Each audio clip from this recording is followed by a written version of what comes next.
안녕하세요. DJ 라니입니다. 오늘의 사연 시작해 보겠습니다. 안녕하세요. 저에게는 아주 인연이 깊은 동서가 한 명 있는데 동서에게 한 방 제대로 먹여준 사연이 있어 보냅니다. 동서는 사실 제 친구 동생이에요.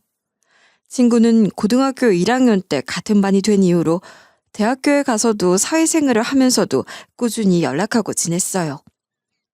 사실 집안 차이는 많이 났는데 친구가 워낙 착하기도 하고 서로 잘 맞아 편하게 지내는 몇 안 되는 친구 중 하나예요. 친구 부모님은 맞벌이 하셨는데 두 분 다 사업하셔서 집에 잘 안 계셨고 그래서 저는 자연스럽게 친구 집에 자주 놀러 가게 되었죠. 내일도 우리 집에 놀러 올 거지? 주말인데 같이 공부하고 놀자. 그래, 그러지 뭐. 내일 아침에 가면 되지. 응, 오던 시간에 오면 돼. 다음 주에 소풍이니까 옷도 몇 벌 보고 가져가. 마음에 들면 그냥 갖고 가서 계속 입어도 돼. 난 또 사면 되니까. 그럴까? 그럼 내가 내일 갈 때 네가 좋아하는 김밥 사갈게. 떡볶이 시켜서 먹자. 저는 집안 형편이 좀 빠듯했거든요. 그래서 소풍 갈 때 친구 집 가서 적당한 옷 빌려 입기도 했고 얻어먹기도 했어요. 친구는 제가 형편이 어렵다고 해서 깔보는 것도 없었고 편견 없이 대해줬어요. 그러니 저도 호의를 그대로 받아들였고 신세 좀 지면서 나중에 꼭 갚으려 마음먹었어요. 그런데 그 친구 동생은 자기가 공부 좀 잘한다고 친구도 무시하고 저는 더더욱 많이 무시했어요. 괄시하다시피 했죠. 조선시대에 양반이 쌍놈 하대하는 정도의 수준이었어요. 동생이 저 모양이니 자매 간 우애도 별로 없었고 친구가 저를 자주 찾게 됐던 것 같아요. 저 언닌 거지야? 왜 맨날 우리 집 와서 밥 먹어? 야, 넌 무슨 말을 그렇게 해?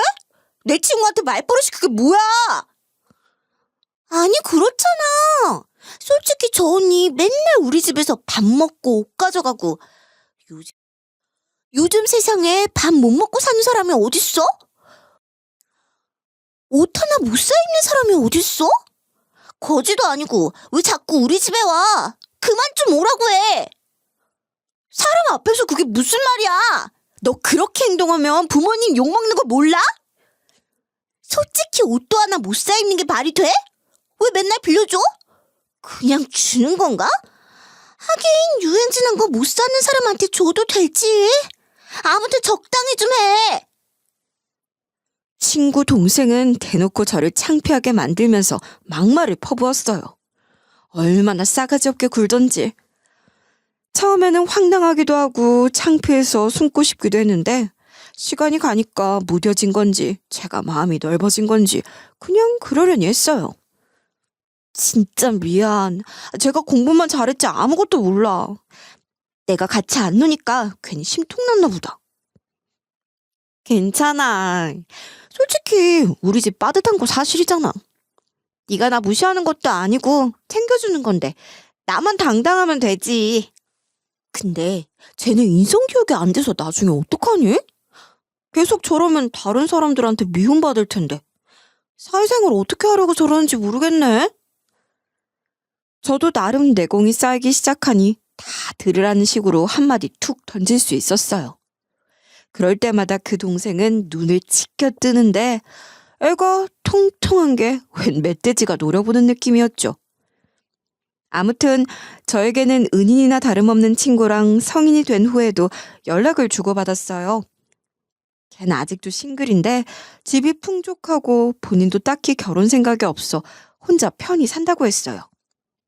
친구는 제 결혼식 때도 와주고 바빠서 자주는 못 봐도 가끔 만나 밥 먹는데 그 싹수 노란 동생은 의사가 됐다고만 들었어요. 그 뒤로는 관심이 없어서 소식을 몰랐는데 근데 세상 참 좁지? 그 동생이 제 동서가 된다는 거예요. 당연히 처음엔 몰랐죠. 남편한테 시동생이 결혼한다는 말만 전해 들었고 상견례 때 제대로 보게 됐어요. 내 동생이 만나는 사람이 있었다네? 진짜? 난 여태 공부만 열심히 하고 일만 하는 줄 알았는데 언제 만났대? 결혼한대? 조만간 상견례 자리 잡는다고 하더라. 나도 걔가 결혼할 사람 데려올 줄은 꿈에도 몰랐어. 변호사 데리고 공부 그렇게 열심히 하고 지금 다니는 로펌 들어가려고 진짜 노력했잖아. 일 바쁘다고 맨날 찡찡거렸는데 언제 여자 만난 건지. 그럼 결혼할 사람은 뭐 한대? 의사래. 피부과 원장이라는데? 나이도 젊은데 벌써 자기 병원 하나 차려서 원장할 정도면 집에 돈이 많을 것 같아. 변호사면 의사 정도는 만나야지. 아무튼 상견례 날짜 잡히면 알려줘. 그날 일정 비워둘게. 시동생은 혼자 공부를 열심히 해서 변호사가 됐고 대형 로펌 들어가서 일에만 열중했어요. 그래서 연애랑은 담을 쌓은 줄 알았는데 갑자기 결혼한다는 거예요. 그래서 저도 상견례 자리에 참석하게 됐는데 아니, 제 친구 동생이 앉아있는 거예요. 처음엔 못 알아봤어요. 애가 얼마나 독하게 다이어트를 했는지 전보다 훨씬 마른 체형이었고 페이스오프 수준으로 성형을 했기 때문이에요. 흔히 얼굴을 갈아엎는다고 하죠? 그 말이 맞는 것 같았어요. 그러다 이름 듣고 설마 했는데 제대로 보니 옛날 얼굴이 조금 남아있더라고요. 시동생은 남편 무시하거나 그런 거 없고 착한데 왜 저런 애랑 결혼하려는 건지 이해가 안 되더라고요. 혹시 제가 모르는 사이 개과천선했나 싶었어요. 사람이 변할 수도 있는 거니까. 동서가 될 제 친구 동생도 저를 알아봤는지 표정이 실시간으로 변했어요. 속으로 지도 찔리는 게 있긴 한가 보다 했죠. 아버님, 어머님, 제가 앞으로 잘할게요. 아주버님이랑 형님한테도 잘할게요. 제가 아직 모르는 게 많은데 다들 많이 가르쳐 주세요. 그래, 우리 며느리 될 의사 선생님이 인물도 좋고 참해서 좋네요. 사돈 어른들도 본인 일 열심히 하시는 분이라 들었는데 따님을 훌륭하게 키우신 것 같아요. 우리 아들놈이 부족해서 많이 걱정입니다. 결혼하면 사이라고 봐주지 마시고 아니다 싶은 건 따끔하게 혼내주세요. 동서는 처음에는 혼자 안절부절 못하던데 제가 아무 말 안 하니까 좀 안심이 됐는지 방긋방긋 웃으며 최대한 착한 척하고 시부모님 앞에서 아양을 떨었어요. 상견례 자리는 화기애애했고 저는 동서의 모습이 가증스러웠지만 굳이 옛날 일 들출 필요는 없고 둘이 잘 살기만 하면 됐지 하는 생각이었죠. 그리고 세상이 이렇게 좁나 싶어 얼른 친구한테 전화했어요. 친구는 해외 지사로 간 상태라 한국에 없어서 적당한 시간에 맞춰서 전화하니 바로 받더라고요. 나 오늘 진짜 놀랐잖아. 세상이 얼마나 좁던지. 네 동생이 내 동서가 된대. 오늘 상견례 자리 나가니까 네 동생 앉아있는 거야. 처음에 못 알아봤는데 언제 그렇게 살 빼고 성형했대? 나 처음에 진짜 몰랐어. 뭐? 진짜? 야, 안 그래도 너 조만간 상견례 있다 했었지? 바빠서 그런가 보다 했는데 와, 내 동생이 동서가 된다고? 아, 너 그 성격 감당할 수 있겠어? 솔직히 걔가 보통 넘잖아. 그것도 나쁜 의미로. 난 솔직히 내 동생한테 정이 없어서 결혼하든 말든 신경 껐잖아. 그래서 관심도 없었는데 네가 스트레스 받을까 걱정이네. 괜찮아. 나 원래 시댁을 자주 안 가잖아. 시부모님이 원래 며느리돌이 이런 거 별로 원하지도 않으시고 두 분이 놀러 다니시니 별일도 없어. 그래서 나랑 형님 동서가 된다고 해도 크게 부딪힐 건 없을 거야. 별로 마주칠 일 없으니 괜찮지 않을까? 그래도 너도 걔 성격 겪어봐서 알겠지만 제멋대로의 기분파에 막말에 시부모님 앞에서 그럴까 그것도 걱정이네. 걔가 시부모님한테는 아주 친근하고 사근한 며느리로 가면서서 다들 좋아하셔. 나 알아보는 것 같은데 내가 가만히 있으니 지도 모른 척 하더라고. 설마 별일이야 있겠어? 어차피 자주 못 볼 텐데 괜찮아. 전 그때까지는 걔가 제 동서가 된다는 사실이 큰일이라고 생각하진 않았어요. 그런데 하루는 동서가 시댁 식구 다 모시고 회를 사준다는 거예요. 그 말을 들으니 영 내키지도 않고 불편하더라고요. 재수 씨가 우리 회 사준대. 가서 먹고 오자. 이번 주 토요일 날 보자는데? 회? 어른들만 모시고 가는 게 아니라 우리까지 다 나오래? 괜히 끼는 거 아니야? 아니야. 우리도 다 오라던데? 맛있는 거 다 같이 먹으면서 친해지자면서 우리도 꼭 오래. 에이, 근데 난 좀 불편한데. 굳이 우리까지 갈 필요 있어? 회가 한두 푼 하는 것도 아니고 대접한다고 하면 돈 많이 쓸 거 아니야. 그럼 그게 또 빚으로 돌아올 텐데. 그냥 난 안 갈래. 급한 일 생겼다고 해줘. 당신이 안 가면 나는 어떻게 가? 이럴 때 맛있는 거 얻어먹고 오자. 그리고 재수 씨 될 사람이랑 더 친하게 지내야 하지 않겠어? 앞으로 형님 동생 해야 하는데.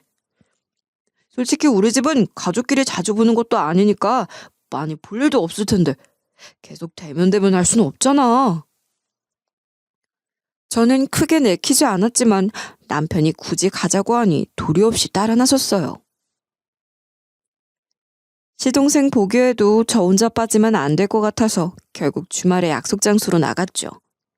시부모님은 벌써 와 계셨고 벌써 주문했다고 하더라고요. 동서는 저를 보더니 고개만 까딱하고 남편한테만 살갑게 굴었어요. 어머, 아주버님 오셨어요? 저 때문에 괜히 주말 시간 비운 거 아닌가 모르겠네요. 얼른 앉으세요. 회 시켰으니까 나오면 바로 드시면 돼요. 형님도 앉으세요. 우리 둘째가 최고다. 이렇게 베풀면서 살기 쉽지 않은데. 돈 있어도 인색한 사람이 얼마나 많아.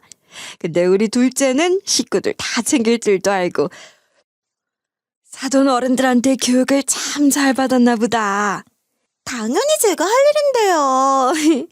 이제 한 식구 될 건데 같이 식사하면서 더 친해져야죠.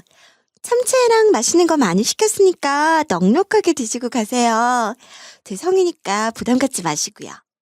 명색이 병원장인데 이 정도는 대접해야 하지 않겠어요? 우리 둘째 며느리 덕분에 비싼 참치회도 다 먹어보네. 우린 이렇게 사줄 형편도 못 되는데 너무 고맙구나. 어머님, 너무 그러지 마세요. 앞으로도 더 맛있는 거 사드릴 건데 자꾸 그러시면 부담스러워서 안 돼요. 동서는 시부모님한테도 살랑거렸고 점수 좀 따고 내 기 죽이려고 그러는가 보다 싶었죠. 동서 고마워. 덕분에 맛있는 거 먹으니 좋네. 잘 먹을게. 아, 네. 많이 드세요. 저는 앞으로 자주 볼 일도 없으니 대충 고맙다고 하고 그냥 회나 먹었어요. 동서는 저한테는 좀 떨떠름하게 대했는데 다들 안 친하고 어색하니 예의 차린다고 생각한 것 같아요. 저만 불편했죠. 아무튼 동서가 예약한 곳은 고급 횟집이었고 참치회를 정말 푸짐하게 시켜줬어요. 한 마리 다 썰어 나온 것 같을 정도였고 거기다 초밥에 별걸 다 시켰더라고요. 저는 내 돈 나가는 것도 아니고 기왕 먹는 거 배불리 먹어야겠다는 생각에 열심히 먹었어요. 딱히 할 말도 없었고 불편한 자리기도 하니까 얼른 먹고 나가고 싶었죠.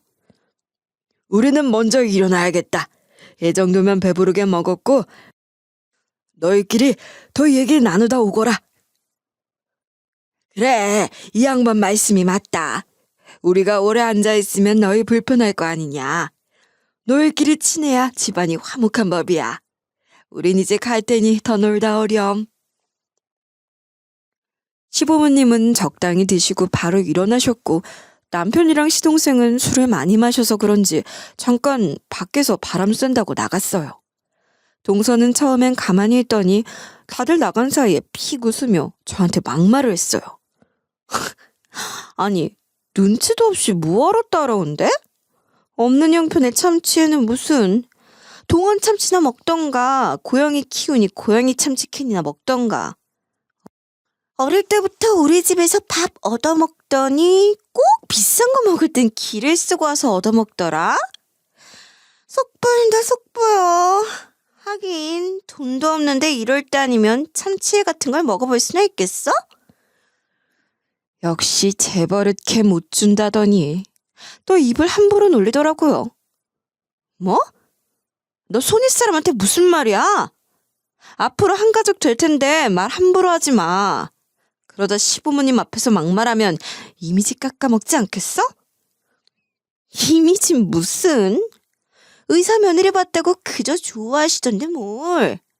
너처럼 별 볼 일 없는 직업 가진 사람하고 나하고 급이 같아? 네가 뭐라고 한들 어른들이 믿어주실까? 역시 사람은 고쳐 쓰는 게 아니구나. 말 조심 안 하면 내가 뭐라고 할지 모르니 입단속 잘해. 요즘 휴대폰으로 녹음도 되고 세상 참 편하더라. 버릇 안 고치면 언젠간 네 입방정 들통날걸? 제가 한마디 툭 던지니 동서가 혼자 씩씩거리더라고요. 역시 전직 멧돼지 아니랄까봐 콧김을 뿜어대는데 당장이라도 저한테 달려들 것 같았죠. 암만 성형을 하고 다이어트를 해도 숭악한 관상은 쉽게 바뀌지 않는가 봐요. 너 말 다 했어? 네가 뭐 되는 줄 알아? 나 말 다 안 했는데? 그리고 내가 뭐 되냐니? 나 네 형님이고 네 언니 친구야. 그것만 잘 알아두렴. 자꾸 기어오르지 말고. 이게 동서가 뭐라고 하려 했지만 남편이랑 시동생이 들어와서 억지로 표정 관리하더라고요. 그 꼴이 얼마나 웃기던지. 오늘 동서 덕분에 잘 먹었어. 이제 일어나야겠다. 빨리 가서 쉬어야 내일까지 쉬고 출근하지. 이 사람 오늘 술 많이 마셔서 얼른 들어가야 할 것 같아. 다들 조심히 들어가요. 저는 동서가 더 열받게 하려고 얼른 남편을 데리고 나왔어요. 그 뒤로는 크게 마주칠 일도 없었고 결혼을 하든 파혼을 하든 제가 알 바는 아니었어요. 제가 동서에 대해서 구구절절 얘기한다 해도 자기들 눈에 콩깍지 껴서 서로 좋아 죽네 만회하는데 이야기해봤자 씨알도 안 먹힐 거 뻔하잖아요. 그리고 괜히 입 잘못 놀렸다가 동서 질투해서 이간질 시키는 사람으로 낙인 찍힐까봐 가만히 있었어요. 가만히 있으면 중간이라도 간다는 말도 있잖아요. 전 남편하고 둘이 벌어먹고 살기도 바빴고 신경 쓸 여유도 없었어요. 동서는 제 성질을 잘 죽이고 살았는지 시동생 눈에 콩깍지가 제대로 씌었는지 결혼을 착착 진행했죠. 동생네 결혼 날짜 다가오는데 당신은 하객 데리고 올 사람 있어? 식사 때문에 인원수 파악한다던데? 난 없어. 굳이 내 친구들이 갈 자리는 아니잖아. 회사 동료들은 더더욱 아니고. 하긴 그렇지? 시동생 결혼식이긴 하니까. 근데 엄청 좋은 데서 결혼한다던데 진짜 친한 친구는 축의금 안 내도 되니까 오라고 하지. 됐어. 그럼 서로 부담스러워. 그냥 친구들은 삼겹살에 쏘주면 되지. 식 날짜도 잡히고 하나하나 돼간다길래 그런가 보다 하고 말았는데 솔직히 결혼식 날 핑계대고 안 가고 싶었어요. 동서 결혼식을 축하해주고 싶은 마음은 없었거든요.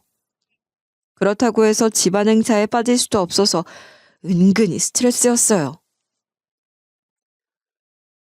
너 동생 결혼식 날 들어오지? 오랜만에 한국 오면 좀 만나자. 내가 진짜 가려고 했는데 당연히 갈 자리인데 회사에 문제가 생겨서 못 갈 것 같아. 비행기표도 시간이 애매해서 못 가겠더라고. 솔직히 가려면 가겠지. 근데 동생하고 나랑 알다시피 정이 없잖아. 이 핑계 대고 그냥 안 가고 싶어서 못 간다고 했어. 그건 이해가 되는데 난 너 온다길래 기대 많이 했는데. 우리 얼굴 못 본 지 너무 오래됐잖아. 맨날 화상통화만 하고 얼굴 보고 얘기하고 싶었는데. 미안해. 안 그래도 너 만나려고 한국 가려고 했는데 일 때문에 움직이긴 힘든 건 사실이야. 내가 조만간 꼭 갈 테니까 기다려. 알았지? 친구는 회사에 큰 문제가 터져서 결혼식에 오지 못했어요. 저한테도 얼굴 보고 싶었는데 못 가서 아쉽다고 몇 번이나 하소연하더라고요. 해외에 거주 중이라 한번 움직이는 게 보통 일이 아니다 보니 어쩔 수 없었겠죠. 결혼식 당일에 혼주들은 좀 일찍 가니까 저도 식당에서 기본 메이크업 받고 남편하고 있었어요. 동서랑 시동생, 동선의 혼주들은 청담에서 메이크업 따로 받고 온다고 했고 새벽부터 가서 메이크업 헤어 다 끝낸 동서랑 시동생은 벌써 와 있었어요. 둘이 직업이 직업인 만큼 식장도 화려했죠. 둘 다 자기들끼리 모은 돈이 많아서 알아서 결혼 준비했는데 돈 많이 쓴 티가 나는 식장이라 부담스러울 정도였어요. 아직 시작하려면 좀 멀었지? 하객분들도 30분은 있어야 하나둘 오실 것 같은데 동서 한번 보고 오는 건 어때? 신부 대기실에 혼자 있을 텐데 네가 형님이니까 먼저 찾아가서 인사도 하고 살갑게 대해줘라. 많이 긴장했으면 긴장도 풀어주고. 아, 제가요? 잠깐 다녀올까요? 그래, 아직 조용하니 얼른 가서 인사도 하고 얘기도 하고 오렴. 둘째한테 물어보니 아직 너랑 친하지는 않다고 하던데. 앞으로 명절 때라도 한 번씩은 볼 사이 아니냐. 친하게 지내야지. 네, 다녀올게요. 식장이 화려해서 대충 둘러보고 오니 시어머니가 조용할 때 동서하고 인사하고 오라는 거예요. 내키지 않았지만 굳이 다녀오라고 하시니 신부 대기실에 가봤죠. 들어가 보니 사진사에 가방순이 하는 친구도 와 있었어요. 안녕하세요. 저는 형님 될 사람이거든요. 동서 긴장한 거 아닌지 잠깐 보러 왔어요. 형님 될 사람이라고 하니 동서는 떨떠름한 표정이었지만 다들 반겨줬고 가방순이 친구도 살갑게 대해줬어요. 형님은 무슨 가난한 주제에 형님이라니. 괜히 와서 유세 떠네. 근데 동서 혼자 입을 삐죽거리고 표정 싹 굳으면서 틱틱거리더라고요. 다른 사람은 잘 못 들었던 것 같고 저 혼자 들은 것 같아서 그냥 무시했어요. 주변 사람들하고 이야기나 나누는데 가방순이 친구는 미리 화장실 갔다 전화 한 통 한다고 나갔고 사진사만 남아서 여기저기 촬영하며 색감 맞추더라고요. 동서, 오늘 긴장되지 않아? 어머님이 많이 걱정하시던데. 아니요? 긴장 안 되는데요? 아, 그래? 그럼 다행이고. 한 번뿐인 결혼식인데 진짜 좋은 데서 시골리니 보기 좋네. 둘러보니 식장 잘 잡았더라. 그런 당연한 걸 뭐하러 말해요? 나야 동서 긴장 풀려고 그런 거지. 어머님이 잘 챙겨주라 하시더라. 필요 없어요. 긴장 안 되거든요. 저는 최대한 동서한테 친절하게 대하려 노력했지만 동서는 퉁명스럽게 네, 아니요, 몰라요, 왜요? 이런 식이라 대화가 안 됐어요. 사진사도 점점 제 눈치를 보기 시작했고 뻘쭘했던지 사진이나 찍으라고 했어요. 형님 동서 사이니까 사진 한번 찍으시는 게 어때요? 하객들 오면 복잡해서 사진 찍기도 힘들 텐데. 그럴 필요 없는데요. 나중에 단체 사진이나 찍으면 되죠. 뭐하러 불편하게 사진을 찍어요? 왜요? 형님 동서끼를 한번 찍어봐요. 이럴 때 사진 남기면 좋죠. 사진사가 바람을 넣으니 저도 기왕 말 나온 김에 한번 찍어볼까 싶더라고요. 동서, 아버님 어머님한테 우리끼리 잘 지내고 화목한 모습 보여야지. 안 그래? 사진 하나 찍는 게 어려워? 찍어서 보여드리면 어른들 좋아하실 것 같은데? 아, 진짜. 알았어요. 동서도 제 말에 어쩔 수 없이 빨리 찍고 끝내자 했어요. 동서는 제가 옆으로 붙으니 아, 좀 떨어져요 하면서 성질을 내더라고요. 동서, 형님한테 그게 무슨 말버릇이야? 밖에 시부모님 계시는데 소리 지른 거 다 들으셨겠다. 암만 예민하고 스트레스 받아도 자리가 자리인 만큼 참을 줄도 알아야지? 지가 뭐 된 줄 아나? 동서는 역시 본성이 튀어나왔고 저는 그래도 형님이라고 옆에 앉아서 최대한 친한 척하고 사진 잘 남기려고 했어요. 근데 동서가 순간적으로 제 뺨을 손으로 밀더라고요. 거지년이 어딜 내 옆에 앉으려고 해? 어릴 때부터 우리 집에서 빌어먹던 년이 무슨 염치로 내 옆에 형님이라고 앉아? 꺼져! 당장 꺼지라고! 진짜 못 참아주겠네. 너한테서 거지 냄새 나니까 꺼져! 사진사는 동서 태도에 되게 당황했고 저도 벙쪄있는데 그때 동서 엄마가 들어오셨어요. 안녕하세요. 전 동서 형님 될 사람이에요. 당황스럽기도 했고 창피하기도 했고 앞으로 사돈 될 분이라 대충 인사하고 나가려 했어요. 엄밀히 말하면 친구 엄마지만 동서랑 서로 암묵적으로 알던 사이라는 걸 밝히지 않으려 했고 상황이 상황인 만큼 서로 아는 사이라고 하기도 애매해서 거리감 있는 척하고 나가려 했죠. 그리고 친구 어머님하고 어떤 사건이 있어서 내적으로 돈독하지만 친구나 동서는 모르는 일이라 일부러 예의만 지키고 빠져나가려고 한 거예요. 근데 친구 어머님은 저를 붙잡더니 다 봤다며 사과받고 가라 하셨어요. 너 이게 무슨 짓이야? 형님 될 분한테 그런 짓을 해? 당장 고개 숙이고 사과해. 이분이 어떤 분인 줄 알아? 날 살려준 분이야. 사실 제가 동서 언니인 친구가 해외 주재원 나갈 때 배웅 나갔었는데 친구 부모님도 딸이 5년간 나가 있어야 하니 인사하러 나오셨어요. 근데 거기서 친구 어머님이 친구 보내자마자 쓰러져서 목숨을 한번 살려준 적이 있어요. 그때 하필 주변에 사람도 없었고 당황해서 우왕좌왕하다 숨쉬나 봤는데 숨을 안 쉬는 거예요. 심정지 왔다는 생각에 본능적으로 심폐소생술을 시작했죠. 예전에 제가 소방공무원 준비한 적이 있어서 심폐소생술 열심히 배웠었는데 그날 요긴하게 쓰였어요. 사실 제대로 한 건지도 몰랐고 당황했는데 그래도 나름 제대로 한 것 같았어요. 비록 공무원 되진 못했지만 배운 게 쓰일 때가 있어 뿌듯하게 생각했죠. 저기 아버님, 얼른 119 불러주세요. 빨리 병원 안 가면 큰일 나요. 그래. 119. 내가 전화할게. 친구 아버지한테는 얼른 119 불러달라고 해서 전화했고 그 길로 바로 구급대원이 출동해서 친구 어머니를 싣고 응급실에 갔어요. 심폐소생술로 일단 다시 호흡은 돌아왔고 그 뒤로 병원에 바로 가 처치를 빨리 해서 살아나신 거예요.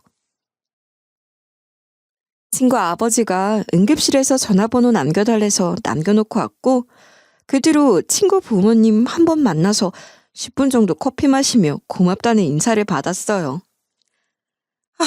이미 들어서 알겠지만 우리가 둘 다 사업하는 사람들이라 일정이 참 바쁘거든요. 조금 더 얘기하고 친해졌으면 좋겠지만 일이 있어 부득이하게 가야 해요. 대접도 제대로 못한 것 같아 미안해요. 그리고 부족하지만 이거 받아요. 네? 아니에요. 제가 민지한테 받은 거 생각하면 이건 아무것도 아니에요.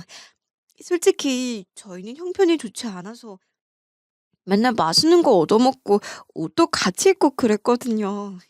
민지가 사람 무시한 적도 없고 선의로 챙겨주니 저도 호의를 그대로 받았고요.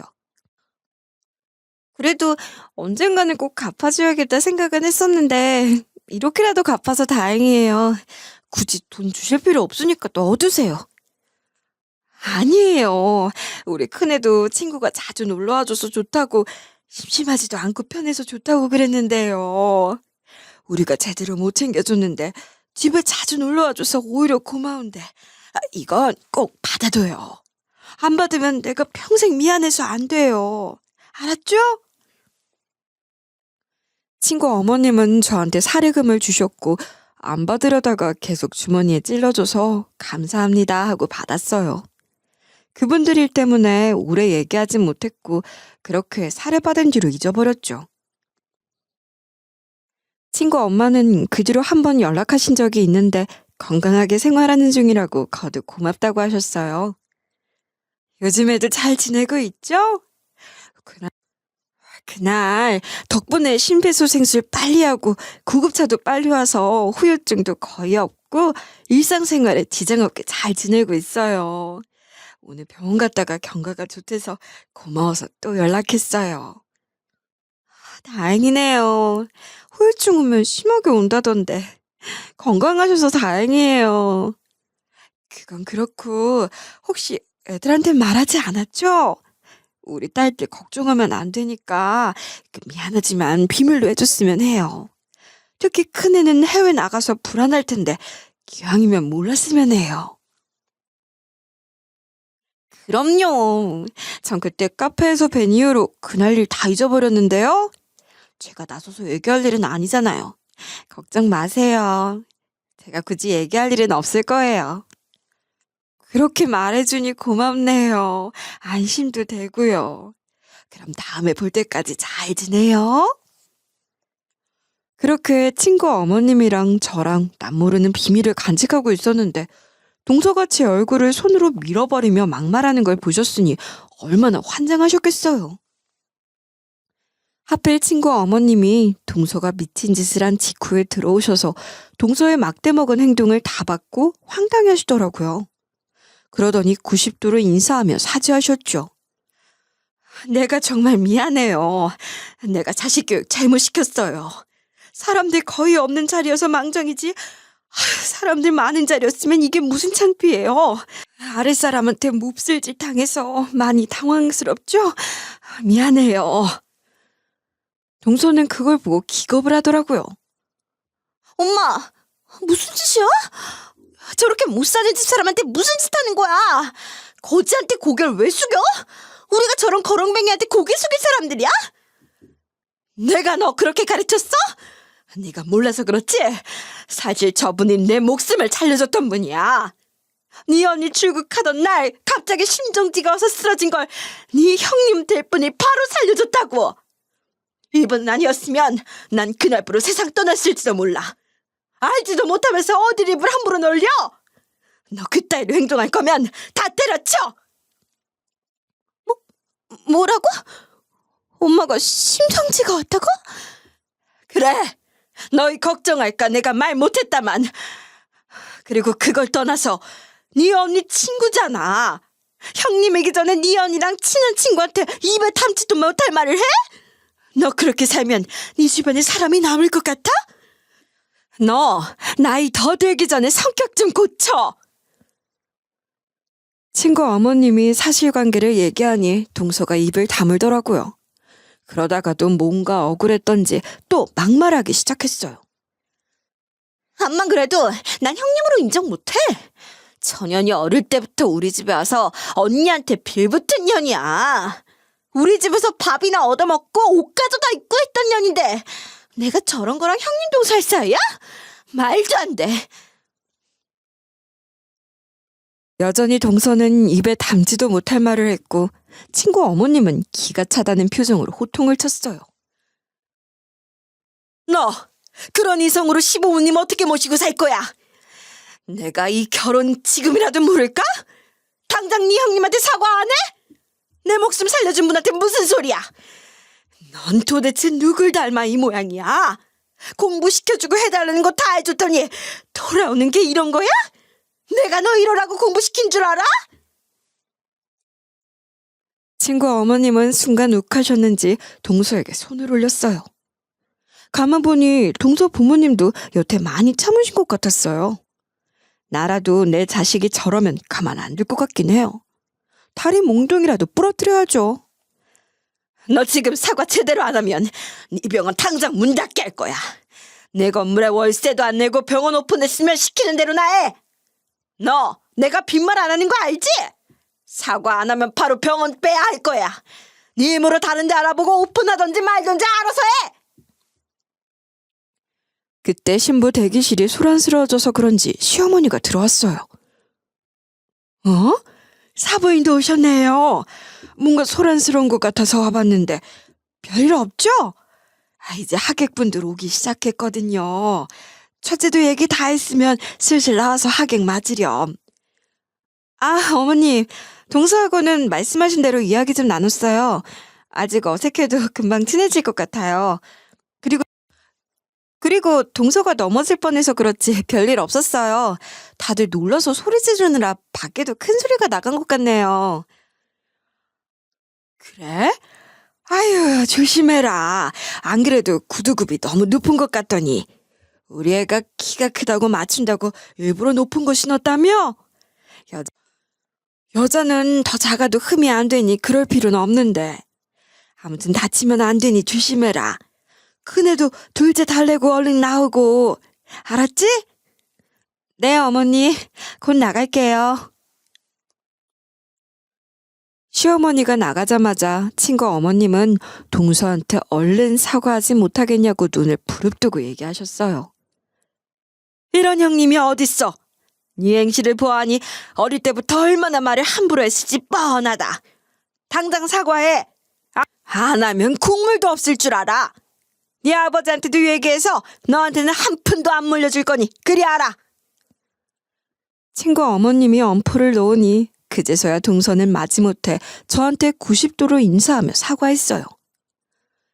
오늘 일이 알려지면 안 되니까 다들 조용히 넘어가죠. 오늘 일은 없었던 거예요. 시부모님이 알면 얼마나 황당하겠어요.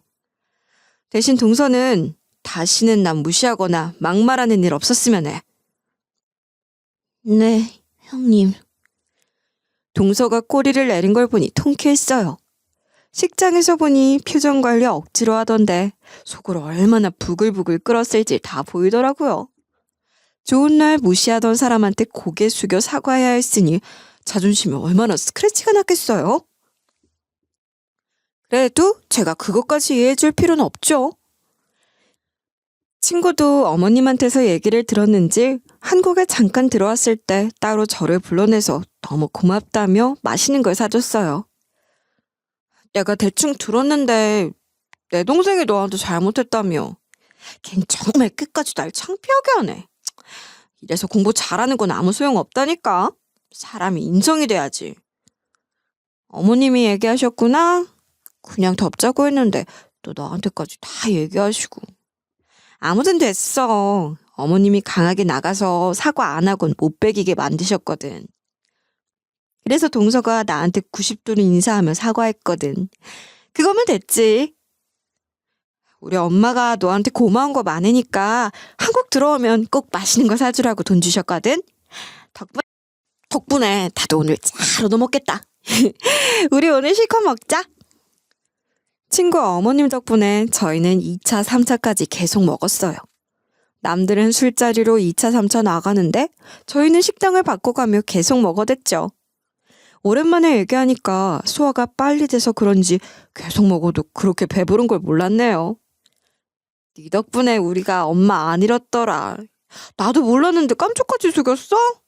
원래 귀띔이라도 해주지. 사실 바쁘셔서 우리 많이 못 돌봐주셨지만 엄마가 집안 기둥인데 엄마 없으면 어떡했을까 싶어. 너무 고마워. 친구는 가볍게 술 한잔 하면서 몇 번이나 고맙다고 했고 눈물을 글썽거렸어요. 그걸 보니 저도 괜히 눈물이 날 것 같았죠. 에휴, 어머님이 그것까지 다 말씀하셨나 보네. 안 그래도 너한테 신세진 게 많아서 내가 언젠간 꼭 갚으려 했는데. 나도 모르는 새에 빚을 조금이나마 갚게 돼서 너무 다행이야. 앞으로도 어려운 거 있으면 말해. 내가 물질적으로는 못 도와줘도 할 수 있는 건 다 해줄게. 내가 이래서 너랑 평생 연락하고 살 거라니까. 참, 내 동생은 나도 호되게 뭐라고 했어. 어릴 때부터 공부 잘한다고 귀여울라도 적당히 봐줬는데 애가 저 모양일 줄은 몰랐어. 내가 엄청 뭐라고 하니 지도 할 말 없는지 입 다물고 가만히 있더라. 지도 잘못한 건 아는 것 같아. 잘못한 줄 알면 다행이고. 사실 그날은 선 넘긴 했어. 암만 내가 못 살아도 사람을 그렇게 괄시하면 되나? 네가 봤으면 너처럼 조용한 애도 식장 떠나가라 소리 질렀을걸? 엄마도 한 번만 더 함부로 굴고 다른 사람한테 못되게 하면 당장 병원 문 닫을 줄 알라고 몇 번이나 엄포했대. 우리 엄마 한다면 하는 사람이거든. 걔가 한 번만 더 막말하고 이상한 짓 하면 진짜 건물에서 쫓아낼걸? 혹시라도 너 괴롭히면 얼른 말씀드려. 걔는 참교육 좀 당해야 해. 동서도 자기 엄마가 소중하기도 할 거고 엄마 덕에 의사 면허 따자마자 개업한 거라 입 다물어 했을 거예요. 그래서인지 그 뒤로 시댁에서 동서 마주칠 때마다 저를 보고 살갑게 굴고 친한 척 하는데 가증스러웠어요. 형님, 오셨어요? 제가 형님 오는 거 기다렸는데. 음식 준비는 제가 일찍 와서 했으니까 조금만 도와주시면 돼요. 나도 일부러 일찍 왔는데 너무 무리할 필요 없어. 병원 일 바쁘지 않아? 힘들면 나한테 말해. 내가 더 일찍 와서 해도 돼. 아니에요. 제가 빨리 일 배우려면 뭐라도 더 해야죠. 시댁에 일 있는 날은 일부러 진료도 일찍 끝내고 와요. 그래야 어머님, 아버님 덜 힘드시고 형님 일거리도 덜죠. 아, 그래? 그렇게 배려해주면 너무 고맙지. 그래도 제가 자기 엄마 은인이라고 하니 좀 수그러들긴 한 것 같았는데 제 눈엔 가증스러울 뿐이었어요. 솔직히 동서가 하는 병은 파리만 날리는 건 이미 알고 있었어요. 한날 친구가 그랬거든요. 걔 병원은 인건비도 안 나와서 엄마가 직원 월급까지 다 챙겨주더라. 저러면서 무슨 원장이라고 유세를 떴는지 그냥 문 닫았으면 좋겠어. 시술도 제대로 못하고 그렇다고 이제 와서 내 거나 다른 걸로 바꾸는 것도 어렵고. 앞으로 뭘 하려는 건지. 힘들게 공부해서 의사 됐으면 노력이라도 해야지. 부모님 믿고 빈둥거리니 나도 답답해.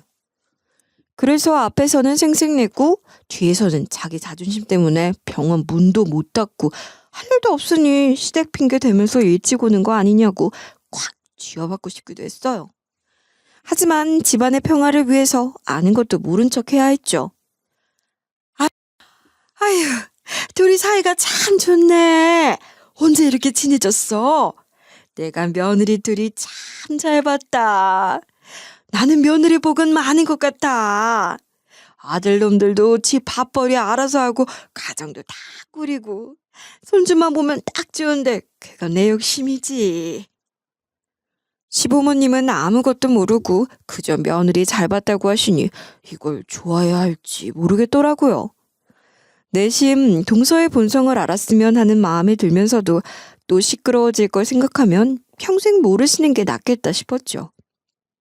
근데 동서가 가끔 본성이 나오려고 할 때가 있긴 했어요. 은연중에 또 저를 무시하는 거예요. 재벌은 남 못 준다고 어릴 때부터 무시하던 그 습관이 있으니 자기도 모르게 툭툭 튀어나온 거겠죠. 어쩌면 아닌 척하면서 일부러 절 무시하는 말을 한 걸지도 모르지만요.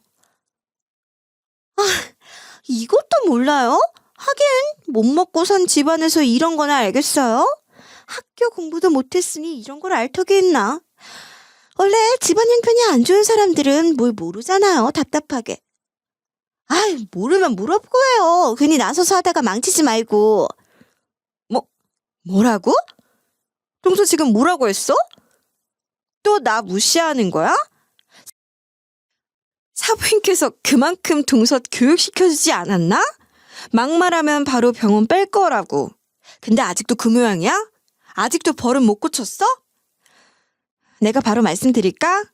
내 말 한마디면 바로 동서 병원 뺀다고 하셨는데? 내가 뭘요? 나 별말 안 했는데요? 왜 솔사람 잡고 그래요? 내가 무슨 말을 했다고? 증거 있어요?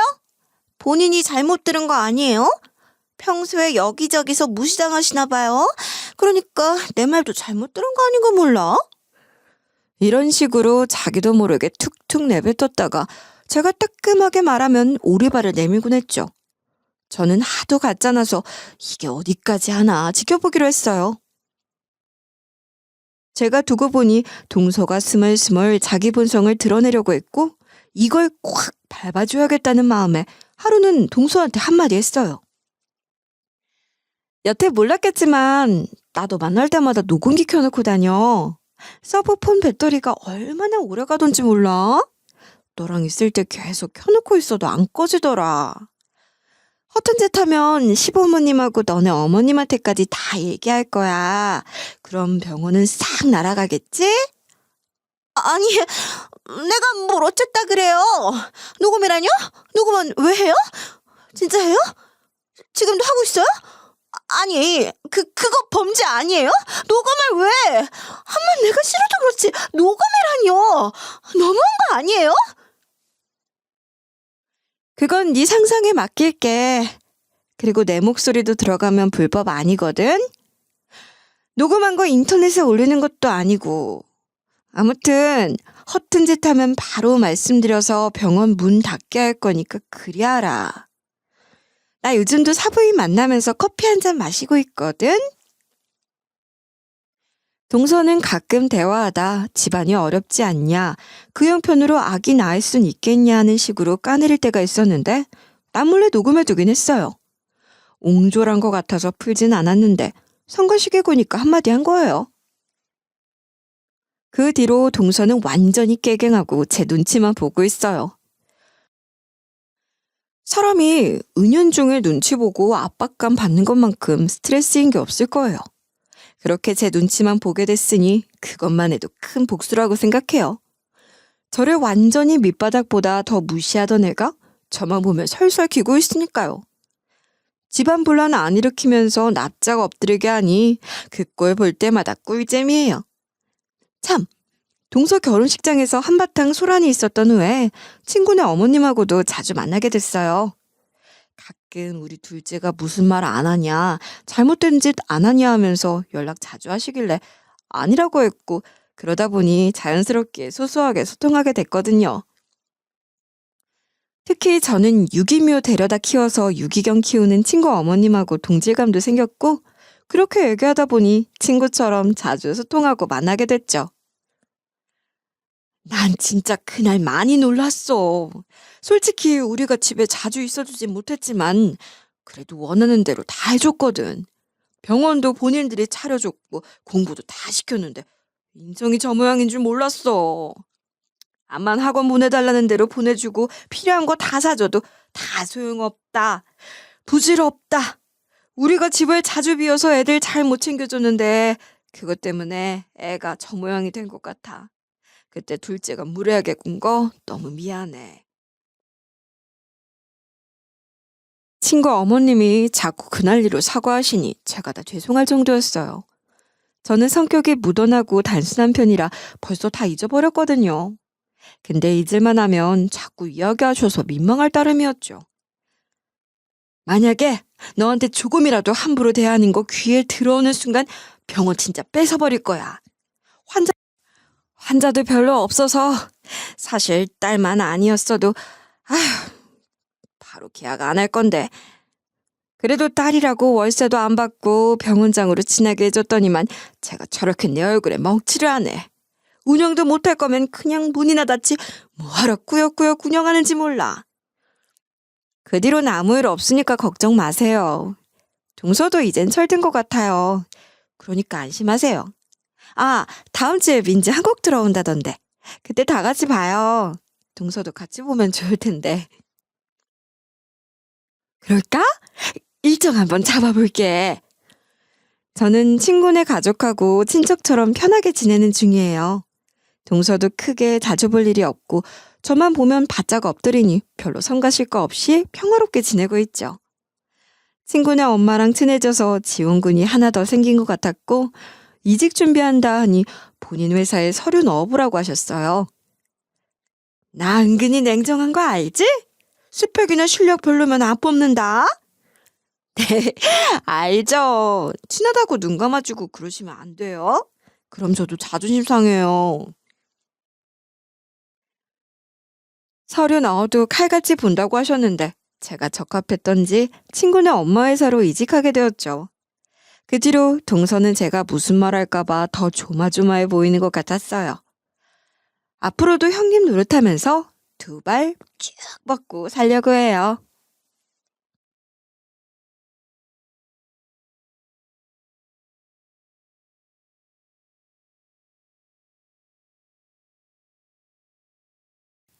안녕하세요.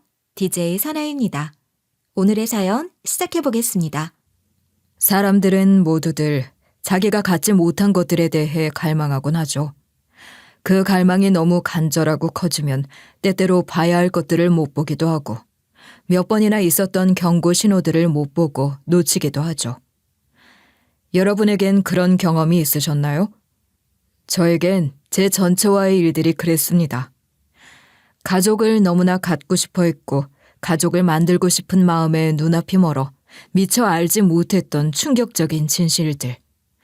제가 어떤 충격적 진실을 알게 됐고 또 그 후 벌어진 일들을 어떻게 헤쳐나가기 시작했는지 지금부터 들려드리겠습니다. 저는 5살 무렵 택시 운전을 하시던 아버지가 빗길에 운전을 하시다 그만 사고로 돌아가셨고 그 이후로는 쭉 어머니와 단둘이 살았어요.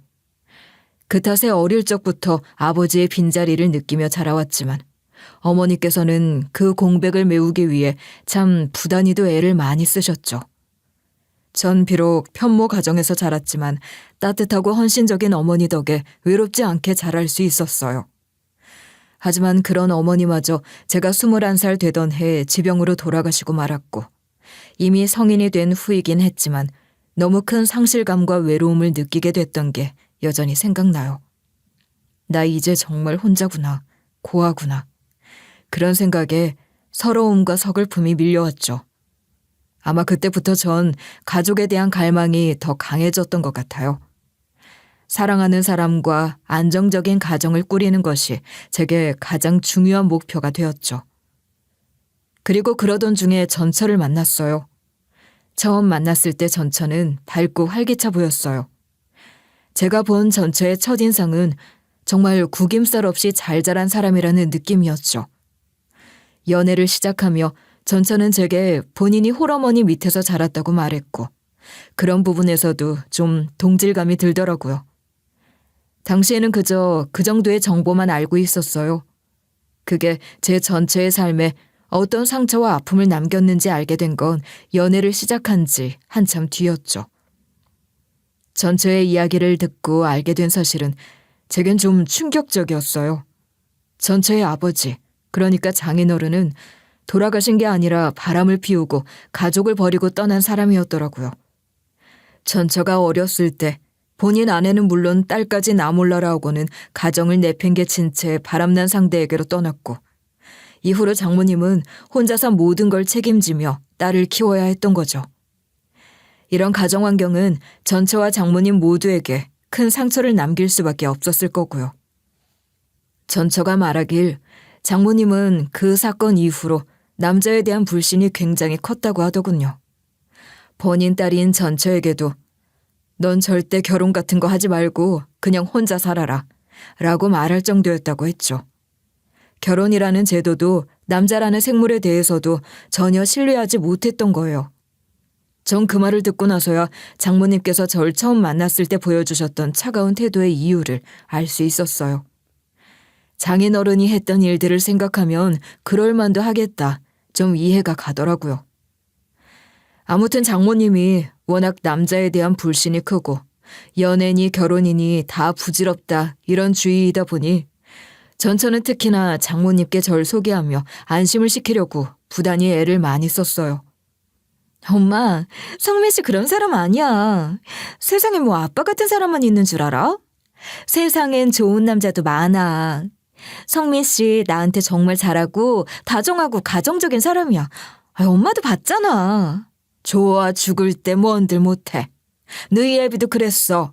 간이고 쓸개고 다 빼다 줄 것처럼 그렇다고. 지금 생각하면 아주 가증스럽게 그지없지.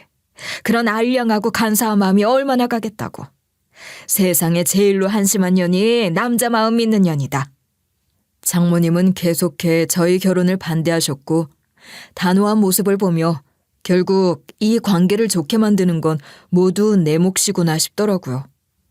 전 더더욱 장모님께 좋은 인상을 드려야겠다는 생각을 했고 장모님께 신뢰를 얻기 위해 나름의 노력을 많이 했죠. 어렵게 결혼 허락까진 받아냈지만 그 뒤에도 저희 관계는 대면대면했어요. 처음엔 장모님과의 대화조차 쉽지 않았죠. 장모님은 저를 의심의 눈초리로 바라보시며 좀처럼 마음을 열지 않으셨거든요. 그래서 전 그저 말보다는 행동으로 믿음을 드리자는 생각을 했어요. 장모님께서 필요하신 물건이 있다고 하시면 사소한 것까지 다 기억했다가 사다 드리고, 몸이 불편하신 날에는 회사 연차를 내면서까지 병원에 모셔다 드렸죠. 장모님께서는 혼자서 다 하실 수 있다고 말씀하셨지만 전 그래도 옆에서 도와드리겠다고 고집을 부렸어요. 그렇게라도 계속 살갑게 굴고 아들처럼 앵기고 해야 정이 들 것 같더라고요. 뭐하러 귀찮게 자꾸 이래. 아이, 저리 좀 가라니까. 에이, 혼자 하시면 힘드시잖아요. 이리 주세요. 제가 할게요. 누가 이러면 뭐 예뻐하기나 할 줄 알고 이러나. 아, 나 참 기가 막혀서. 장모님이 아무리 차갑게 구셔도 전 일부러 더 애교를 부렸죠. 그러다 한 번은 이런 일이 있었어요. 장모님께서 칼로 흙 묻은 물을 엄청 열심히 써시다가 칼에 베이는 작은 사고가 발생한 거예요. 보통 칼에 살짝 베이는 정도라면 반창고 하나 붙이면 그만인데 엄청 크고 두꺼운 칼에 너무 제대로 살점이 떨어져 나가고 만 거였죠. 장모님 괜찮으세요? 아, 이리 봐요. 이거 병원 가야 하는 거 아니에요? 내 일은 내가 할 수 있다. 뭐 이깟 걸로 호들갑이야. 이깟 거 그냥 반창고나 붙이면 그만이지. 이건 놔. 장모님은 반창고를 붙여 대충 상처를 수습하려고 애썼지만 아무리 봐도 그 정도로 해결이 될 문제처럼 보이지 않았어요. 아직까지도 지혈이 안 되고 있었고 밴드를 붙이자마자 피로 흥건하게 모두 젖어 접착조차 되지 않는 상태였거든요.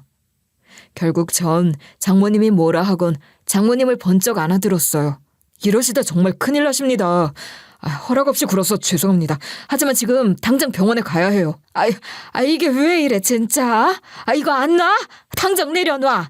병원 가셔서 소독도 하시고 파상풍 주사도 맞으시고 붕대도 다 잘 감고 그렇게 조치 충분히 해야 돼요, 장모님. 결국 그날 병원에 갔더니 병원에선 단순히 약만 바르고 끝날 일이 아니라며 간단한 봉합수술을 하고 파상풍 주사에 항생제 처방까지 해주시더라고요. 그리고 그때 처음으로 장모님께서 제게 조금은 마음을 여셨다는 느낌을 받았어요. 장모님과의 관계를 개선하기 위해 노력했던 건 단순히 전처에게 잘 보이기 위해서만은 아니었어요.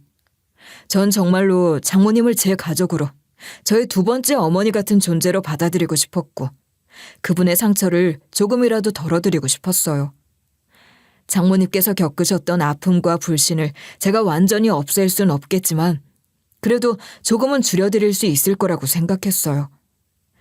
하지만 이런 제 노력에도 불구하고 저희의 결혼 생활은 쉽지 않았습니다.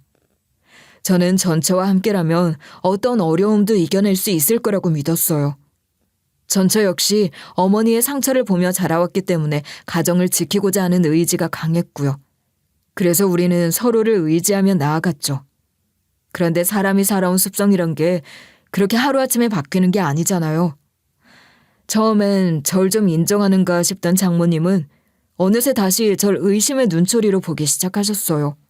회사 동료란 여자가 이 시간에 가정이 있는 남자한테 뭐하러 전화를 거나 자네. 그년이랑 무슨 사이야? 엄마, 대체 왜 그래? 일 때문이라잖아. 아유, 순진한 소리 한다. 이거 봐라. 내가 첫 느낌이 맞지. 이러다 바람나고 가정에 파탄나고 그러는 거라고. 내가 이럴 줄 알았다. 하여간 겉으로 알랑거리면 뭐하나. 뒤에서는 다 저런 짓들을 하는 게 사내 새끼란 족속들인데. 결혼 생활이 지속될수록 전 점점 장모님의 의심과 불신을 견디기 힘들어졌어요. 처음에는 장모님께서 저희 결혼 생활에 관심을 갖고 간섭하려는 모습이 그동안 겪으신 아픔 때문이라 이해하려고 했어요. 그래, 딸이 또다시 상처받지 않기를 바라는 마음이겠지 라고 스스로 납득하려 애썼죠. 하지만 시간이 지날수록 간섭은 점점 도가 지나쳤고 전 점점 지쳐가기 시작했습니다. 심지어는 남편이 바람 피우지 않게 하는 부적이라며 집 온갖 군데에 부적을 덕지덕지 발라대기까지 하셨죠. 전 처음엔 그래, 장모님께는 아픈 과거가 있으시니까 하며 좋게 넘어가려 했지만 이런 상황이 반복될수록 불편함을 느끼게 되었어요.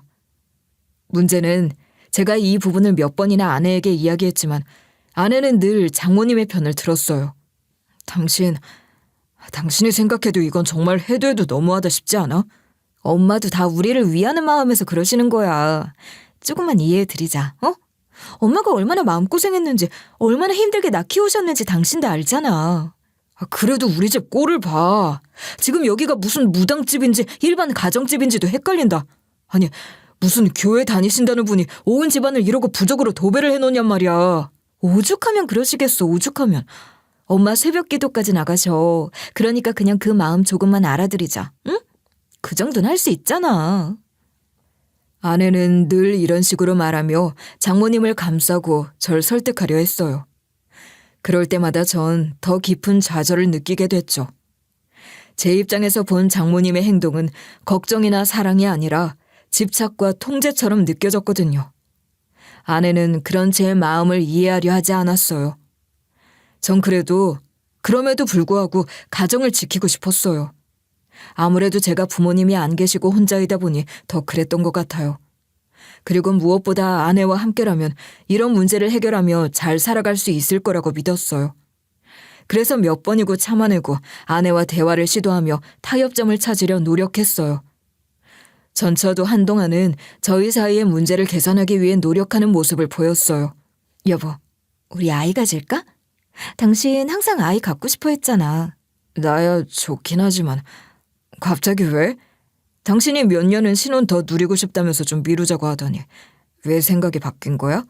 뭐 그냥 계속 미룰 거 뭐 있나 싶어졌어. 어차피 낳을 거면 더 나이 들기 전에 우리 둘 다 1살이라도 어릴 때 가지면 좋잖아. 우리 아이한테도. 그리고 당신이랑 내 사이 엄마 때문에 요즘 자꾸 갈등도 생기는 것 같고. 나 당신이랑 정말 잘 지내고 싶어서 그래. 전처는 저희 둘의 관계를 더 끈끈하게 만들기 위해 아이를 갖자는 이야기를 꺼냈어요. 저도 아이를 간절히 원하던 사람이라 그 제안을 반갑게 받아들였죠. 사실 제가 아이를 정말 좋아하거든요. 제 꿈 중 하나는 나를 닮은 딸과 아내를 닮은 아들을 낳아 행복한 가정을 이루는 거였죠. 아이를 키우며 함께 웃고 떠드는 상상을 하면 너무 설레었어요. 그래서 임신 준비를 위해 건강관리도 철저히 하고 아내와도 최선을 다해 노력했죠. 하지만 저희의 노력은 애석하게도 번번이 실패로 돌아가고 말았습니다. 몇 달이 지나고 1년, 2년이 지나도록 좋은 소식이 없자 아내도 저도 지쳐가기 시작했죠. 그리고 그 즈음에 전처가 결혼 전 자궁 혹 때문에 수술을 받은 적이 있다는 얘기를 하더라고요.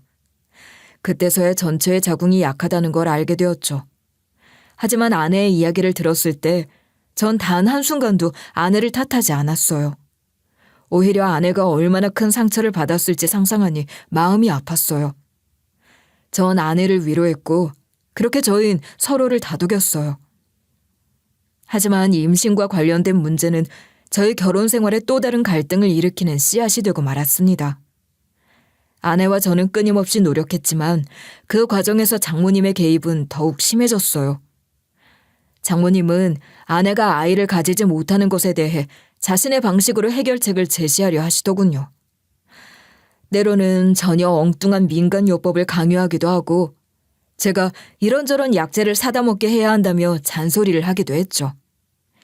솔직히 저로서는 이해할 수 없는 방식이었지만 아내는 늘 장모님의 의견을 따르려 했어요. 그럴 때마다 소외감도 들고 솔직히 좀 현타도 오고 그러더라고요. 내가 뭘 위해서 이렇게까지 하나 싶기도 하고 마음이 복잡했죠. 그렇게 시간이 흐르면서 아내와 장모님 사이의 끈끈한 유대는 여전했고 전 점점 이 관계에서 멀어지는 느낌을 받았어요. 제가 아무리 노력을 해도 두 사람 사이의 자리한 틈은 쉽게 벌어지지 않았어요. 아내는 여전히 장모님의 말을 우선시했고 전 점점 지쳐갔어요. 하지만 이 모든 어려움에도 불구하고 전 가정을 지키고 싶었어요. 그러던 어느 날 저의 결혼 생활에 큰 위기가 찾아왔어요. 장모님의 돈 문제였죠. 장모님이 사업과 관련해 큰 돈이 필요하다며 저희 부부에게 도움을 요청하셨어요. 전 반대했어요. 장모님께서 사업에 대해 얘기하시는데 돌아가는 상황이 영 믿음직스럽지가 않더라고요. 하지만 아내는 장모님을 돕지 않으면 안 된다며 절 설득했어요. 내가 그동안 장모님 정말 많이 참고 이해하려고 노력했는데 이건 아니야. 이건 도저히 안 돼. 당신도 마음 좀 단단히 먹어. 어떻게 그래. 엄마가 평생 나 위해 희생만 하시다가 이제서야 본인 일 해보시겠다고 저렇게 열심히 노력하시는데 내가 어떻게 마음을 단단히 먹냐고. 당신 어떻게 그렇게 차가워? 당신 엄마가 아니라고 이러는 거야? 그런 말이 어딨어. 내가 장모님 얼마나 잘 모시는지 당신도 알면서. 그럼 그 정도 투자는 할 수 있잖아. 우리 전 재산도 아니고 그 정도 투자도 못하냐고. 몇 날 며칠의 싸움이 이어졌고 아내와의 다툼에 지친 전 결국 장모님을 돕기로 결심했습니다. 사실 장모님이 하시겠다는 일에는 여전히 반신반의하는 심경이었어요. 다만 제게 서운해하는 아내의 마음을 달래주고 싶었던 거죠. 결국 저희가 가진 자산 중 일부와 저의 개인적인 신용까지 동원해 장모님께 필요한 돈을 마련해드렸어요. 하지만 그 결과는 참혹했습니다. 알고 보니 장모님이 잘 아신다던 사람에게 된통 사기를 당한 거였고 장모님이 큰 소리 치던 사업은 실패로 끝나고 말았죠. 그로 인해 저와 아내까지 경제적으로 큰 피해를 입게 되었고요. 전 제 재산을 잃을 각오까지 하고 장모님을 도왔는데 황당하게도 돌아온 건 저를 향한 비난뿐이었습니다. 전처가 이 상황을 장모님 탓으로 돌리지 않고 오히려 절 탓하기 시작했거든요. 아니, 이 상황이 어떻게 날 탓해? 난 당신 말대로 돈에다 신용까지 바쳐서 도와드렸어. 당신이 더 적극적으로 나서서 도와드렸으면 이런 일이 없었을 거 아니야. 솔직히 당신 엄마 일에 그렇게까지 관심 없었잖아. 당신이 사업 쪽은 나보다 훨씬 빠삭할 텐데 당신이 조금만 신경 써서 들여다봤으면 사기당할 일도 엄마가 저렇게 상심하실 일도 없었을 거 아니냐고. 기가 막힌다 정말. 어떻게 이렇게 나오냐? 당신 엄마를 내가 어떻게 도왔는데 사기당하신 것까지 내 탓이라고? 기가 막혀. 제가 어떤 희생을 했든 전처는 장모님의 편을 들었고 제 노력을 이해하려 하지 않더군요. 어떻게든 전처의 심리를 이해해보려고 노력도 해봤어요. 이렇게 힘든 상황에서는 가까운 사람을 탓함으로써 얄팍한 위로를 얻고 자기 자신에 대한 죄책감을 덜 수도 있다는 생각도 했죠. 그렇게 최대한 아내를 이해해보려 했지만 이게 다 무슨 소용인가 싶더라고요. 어느 날 다 부질없다, 더는 아니다, 이건 아니다 싶어졌죠. 더는 안 되겠다 싶어 저의 제안으로 저희는 별거를 시작했고 별거 기간 동안 우리가 다시 예전으로 돌아갈 수 있을지 수없이 고민했어요. 하지만 시간이 지날수록 전체와의 거리는 더욱 멀어졌고 결국 협의 이혼이라는 결론에 도달하게 되었습니다. 그렇게 전처와 이혼한 지 6개월쯤 지난 무렵이었습니다. 저는 이전에 결혼 생활을 하며 살았던 동네를 다시 찾게 되었어요. 예전에 이 동네에서 알고 지냈던 형님을 우연히 만나 잠시 이야기를 나누다 헤어졌죠. 그러고선 차를 공영 주차장에 세워놓고 있었는데 주차장으로 가는 길에 제가 알고 있던 지름길로 들어서게 되었어요. 예전에 살던 곳이라 익숙했던 골목길이었죠. 그 골목길을 걸으며 오랜만에 떠오르는 추억들에 잠시 잠겼었는데 문득 눈앞에 쓰러져 있는 누군가가 보이더라고요. 뭐야? 저기요, 괜찮으세요? 어디 아프세요? 누가 좀 도와주세요. 저기요, 어디 다영 씨? 당신 여기 왜 이러고 있어? 괜찮아? 어떻게 된 거야? 처음엔 그냥 누군가 길에서 다친 건가 싶어 가까이 다가갔어요. 근데 놀랍게도 제 전처인 거예요. 쓰러져 있는 전처를 보는 순간 온갖 복잡한 감정이 들더군요. 하지만 전처의 고통스러운 얼굴을 보니 당장 이 상황을 외면할 수 없었어요. 전처는 얼굴이 창백했고 힘겹게 제 손을 붙잡으며 살려달라고 했어요. 너무 힘든지 목소리도 거의 들리지 않을 정도였죠. 전 한동안 아무 말도 못하고 멍하니 서 있었지만 이내 정신을 차렸어요. 아픈 사람을 그냥 둘 순 없잖아요. 복잡한 감정을 뒤로하고 전처를 부축해 제 차까지 데려갔죠. 차에 타고 병원으로 향하던 중 전처는 힘겹게 제게 고맙다는 말을 몇 번이나 반복했어요. 정말 고마워. 미안해. 그냥 나 병원 앞에 데려다 주기만 하면 돼. 나 혼자서 알아서 할게. 그래도 그럴 수 있나. 많이 심각한 것 같은데. 혹시 어디 아프고 그런 건 아니지? 그런 거 아니야. 그냥 좀 속이 안 좋은 것 같아. 나 혼자 갈게. 걱정 끼치고 싶지 않아서 그래. 제게 미안해서인지 부담스러워서인지 전처는 계속 그렇게 말하며 절 빨리 돌려보내려는 것처럼 보였지만 쉽게 발길이 안 떨어지더라고요. 선뜻 자리를 떠날 수 없었어요. 아무리 이혼한 사이더라도 지금은 위급한 상황이었잖아요. 결국 병원에 도착해서 전처를 응급실로 데려다주고 나서도 전 자리를 뜨지 않았어요. 보호자 신분으로 병원에 남아 상황을 지켜보려 했죠.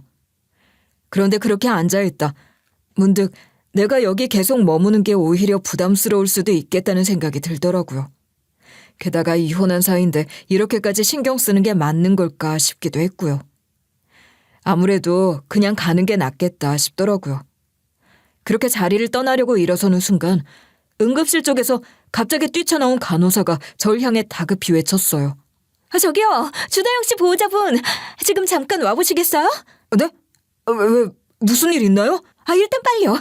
지금 환자 상태가 위급해요. 간호사를 따라 급히 응급실로 들어가 보니 전처가 침대에 누워 있었어요. 그런데 의사가 충격적인 말을 하더군요. 전처가 만삭이라는 거예요. 제 귀를 의심했습니다. 몰랐단 말입니까?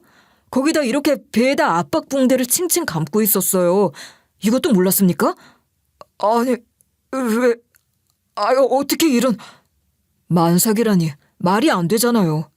저희가 이혼한 지 고작 6개월밖에 되지 않았는데 전처가 임신한 사실을 저에게 숨겼던 걸까요? 저 아이가 내 아이일 수도 있다는 생각이 들자 머릿속이 더 복잡해졌어요. 이런 의문과 혼란 속에서도 전 결국 정신을 다잡고 전처의 상태를 확인해야 한다고 생각했어요. 전처는 양수가 터진 상태라 위급했지만 다행히 병원의 긴급 처치가 이루어지고 있었습니다. 일단은 전처가 이런 상황에 놓이게 된 이유도, 배를 압박했던 이유도, 아이에 대한 진실도 아무것도 알 수 없었지만 당장은 그런 모든 것들을 뒤로하고 이 사람이 무사하기만을 바랄 뿐이었죠. 일단 이럴 시간이 없습니다. 너무 압박이 심해서 예정일보다 좀 빠르게 양수가 터진 것 같은데 상황이 심각해요. 산모 상태가 매우 좋지 않습니다. 태아도 위험한 상황이고요. 수술로 아이를 낳아야 할 것 같습니다. 순간 머리가 멍해지더군요. 제가 뭐라고 대답했는지도 기억이 잘 나지 않을 정도였어요. 그냥 무의식적으로 고개를 끄덕이며 알겠습니다. 수술해 주세요. 라고만 했던 것 같아요. 그렇게 의사는 긴박하게 움직였고 일동이 분주하게 준비를 시작했습니다. 전 수술실로 들어가는 전처를 바라보며 아무 말도 하지 못했어요. 그저 무언가를 해야 한다는 막연한 생각뿐이었죠. 전처의 창백한 얼굴이 문득 떠오르며 마음이 복잡해졌어요. 수술실 앞에서 대기하던 시간은 정말 억만겁처럼 길게 느껴졌습니다. 의사가 전처의 상태에 대해 몇 가지를 물었지만 제가 아는 게 별로 없었기 때문에 별다른 도움을 줄 수 없었어요. 그도 그럴 게 이혼 후 연락을 하고 지내지도 않을 뿐더러 전처의 임신 사실 역시 방금 전에야 알았으니까요. 전 그저 괜찮아질 거야, 둘 다 무사할 거야 라는 스스로 거는 주문 같은 말만 되뇌었죠. 하지만 마음 한편으로는 무언가 이해되지 않는 점들로 가득했어요. 왜 이 사실을 지금까지 몰랐을까? 왜 나한테 말을 안 했을까? 전처에게 나는 어떤 존재였나? 결국 수술이 시작됐고 전 기도하는 심정으로 복도를 서성였어요. 머릿속은 온갖 생각들로 가득 찼지만 정작 아무것도 정리되지 않았어요. 그렇게 몇 시간이 지난 후 수술실 문이 열렸습니다. 의사가 나와 긴장된 표정으로 절 불렀어요. 다행히 산모는 위험한 고비를 넘겼습니다. 태아도 무사히 태어났고 태아가 자궁 내에서 눌려 장기 손상이 우려되니 일단은 추가적인 검사와 치료가 필요하겠습니다. 감사합니다. 감사합니다. 정말 감사합니다. 의사는 이어서 태아 상태에 대해 설명했지만 솔직히 그 순간 아무것도 들리지 않았어요. 그저 무사하다는 말만 귀에 맴돌았죠. 잠시 후 의사가 절 신생아실로 안내했어요. 전 그곳에서 제 아기를 처음 보게 되었어요. 투명한 인큐베이터 안에 누워있는 작고 연약한 생명을 보자마자 제 가슴이 먹먹해졌어요. 아이는 정말 작고 아직 세상과 맞설 준비가 안 된 것처럼 보였지만 동시에 그 모습에서 엄청난 생명력을 느꼈어요. 아이를 본 전 그대로 바닥에 주저앉아 오열했어요. 울음이 터져 나오는 것을 멈출 수가 없었어요. 눈물로 앞이 흐려질 정도였죠. 전처가 이렇게까지 긴박한 상황에 놓이도록 난 대체 뭘 하고 있었나 하는 자책이 밀려왔고, 스스로에 대한 분노와 혼란, 또 아이가 무사히 태어났다는 안도와 기쁨이 뭐라 형언할 수 없이 뒤엉켜 전 스스로 주체하지 못할 정도로 꺽꺽대며 울었어요. 제 입으로 내는 소리에 제 자신이 놀랄 정도였지만 도저히 주체가 되지 않더라고요. 보호자님, 일단 정신 좀 차려보세요. 여기서 이러시면 안 됩니다. 일어나세요. 미안해. 내가 미안해.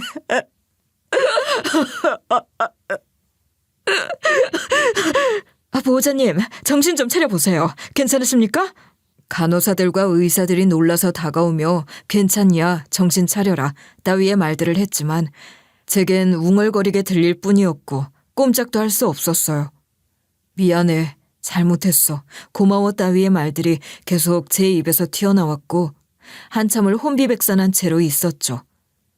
한참 후에야 전 겨우 정신을 차리고 좀 진정이 된 후에야 온 매무새를 가다듬고 전처가 있는 병실로 갔어요. 전처는 수술 후라 몹시 피곤해 보였지만 절 보자마자 눈물이 터졌어요. 전 감정을 억누르고 조용히 물었습니다. 미안해. 정말 미안해. 우리가 별거 시작한 지 한 달쯤 지난 후에야 알았어. 내가 임신한 걸. 그때가 이미 5개월이었어. 원래 생리불순이 있어서 임신한 걸 눈치채지 못했는데 갑자기 입덧이랑 복부 팽창 같은 여러 임신 징후가 느껴져서 혹시나 하는 마음에 병원에 가보니까 그때 이미 너무 늦었더라고. 애가 많이 컸었어. 흘려보내기에는 너무 늦었다고 했어. 그럼 나한테 말을 했어야지. 이미 당신 마음 뜬 후였고 우리 관계는 다시 봉합되지 못할 것 같았어. 그런데 아이 때문에 억지로 당신이 나랑 다시 사는 건 그건 원하지 않았어. 아무리 그래도 그렇지. 그건 그렇고 그 붕대는 뭐야? 왜 그런 걸 배에 감고 있었던 거야? 엄마 때문에. 엄마한테 말하면 분명히 입양 보내라고 하거나 그냥 흘려보내라고 했을 거야. 여자 혼자 아이 키우는 게 얼마나 힘든 일인지 아니까. 딸이 그러는 꼴은 못 봤을 거야. 우리 엄만 원래 그런 사람이잖아. 그래서 나 혼자 숨기려고 했어. 그래서 그럼 당신은 엄마한테 숨기려고 그렇게까지 한 거야? 배가 너무 나오니까 어떻게든 엄마 앞에서 감추려고. 아기도 내 상황을 알았는지 티내지 않으려고 많이 못 자랐는지 배가 조그맣게 나오기도 했어. 그런데도 임신 후반부에는 배가 꽤 보이기 시작해서 일부러 헐렁한 옷과 붕대를 사용해 어느 정도 커버했어. 당신한테는 언젠가 말하려고 했어. 근데 미안해. 너무 무서웠어. 전 한참을 아무 말도 하지 못했어요. 마음속 깊은 곳에서부터 뭔가 끓어오르는 기분이었지만 동시에 눈앞의 아이를 생각하면 모든 게 용서될 것 같기도 한 그런 묘한 마음이 들더군요. 이후 산후조리원에 들어간 전처는 다행히 점차 안정을 찾아갔어요. 아기는 작고 연약했지만 건강을 되찾아가는 모습이 기적처럼 느껴졌어요. 저는 매일같이 산후조리원에 들러 아기와 전처를 살피며 시간을 보냈어요. 전처는 아직도 수척한 얼굴이었지만 점차 웃음을 되찾는 모습이었습니다. 그러던 어느 날 전처가 조심스레 제게 물었어요. 엄마한테는 그냥 말 안 하면 안 될까? 부탁해, 성민 씨. 그래도 어떻게 이미 태어난 아기를 숨기겠어. 아니야, 숨겨야 해. 당신도 알잖아, 우리 엄마. 전 그 말을 듣고 한참 고민에 빠졌어요. 장모님의 강한 성격과 그간 겪었던 일들이 떠올랐지만 지금 중요한 건 아이와 전처의 안정이라는 생각이 들었어요. 그래, 일단 당신이 원하는 대로 해보자 라고 말했고 전처는 안도하는 표정을 지었지만 저 역시 마음이 무거웠습니다.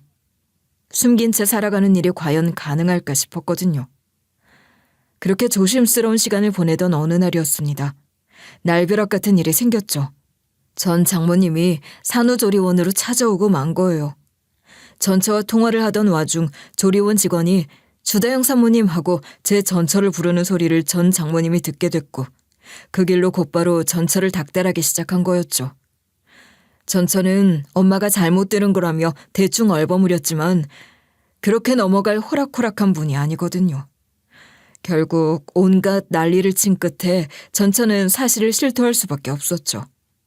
자초지종을 알게 된 전 장모님은 즉시 산후조리원으로 달려왔고 문 앞에서 얼굴을 보자마자 절 발견한 전 장모님의 눈엔 분노가 차 있었습니다. 장모님은 절 보자마자 눈이 날카롭게 번뜩이더니 곧장 손을 들어 제 뺨을 내리쳤어요. 너무 순식간에 일어난 일이었고 산후조리원의 복도는 순식간에 고요해졌죠.